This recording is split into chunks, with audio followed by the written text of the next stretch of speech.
Hi, I'm Michael Kujan. In our Faith Formation for the Adults, we are in a Lenten retreat of sorts, looking at obstacles that hold us back from our Catholic faith. And this past Sunday, we looked at one of the 7 deadly sins called sloth, one that isn't often recognized as a common sin anymore because we all have such busy lives. But sloth is not just about our own physical laziness, it's about our spiritual life with God. Sometimes we can get bored with God, or sometimes we wish that we didn't have to do things for God. And so I'd like to summarize what we've talked about sloth, which also goes by another name called Acedia, which refers to its more spiritual part. So sloth is defined by Father Tanqueray in his classic book, The Spiritual Life from 1930. Sloth is a disordered inclination to idleness and or aimlessness, to apathy in action. It is a disease of the will, which fears effort and flees from it. The slothful want to avoid all exertion, whatever might interfere with their comfort or involve fatigue. Like a parasite, they live on others to whatever extent they can. Sloth can take various forms in our lives. It can take the form of indolence, where we only reluctantly take up work, and when we do it, we don't do it so well. Sluggishness. We are willing to show up at our jobs, but we only put in minimal effort. Or laziness, where we basically try to escape work as much as possible, put it off. And acedia is the more spiritual type of sloth, which involves a dislike for spiritual exercise, such as prayer or other ways in which we connect with God. The effects of sloth include turning us into parasites on others. We require others to care for us instead. We can be idle and then lend ourselves to being used by evil influences. We can become apathetic or uncaring about the things that matter most. And we can have a disordered love of sleep, rest, and amusement. If things are excessive in terms of how many hours you spend watching TV, for example, that could be an activity based on sloth. We are made to work for God's kingdom and serve one another, and to actively work on our relationship with God. Ways that we can overcome sloth include our various responsibilities and vocations in life. The more we are accountable to other people, the best is drawn out of us, and we aren't tempted to be lazy or self-focused. And we can pray for help from God to help us stay accountable for what we should do and to be diligent in what's good.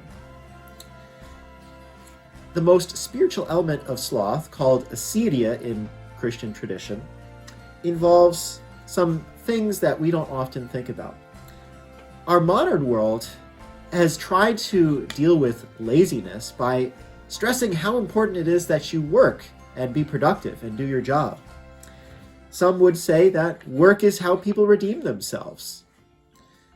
But if all we focus on in this vice, this sin of sloth, is how lazy we are or how much free time we take, we're missing out on something. When we just try to define ourselves through our work and become workaholics, in fact, that can actually lead to another sin, which is pride. Trying to define ourselves as we are based on how we create things and what we do to be productive. But we instead are called to receive our identity from God as His children. When we're busy in our lives, at work, or even if we are volunteering for the church, those are only things that might keep us busy if our hearts are not with it as well.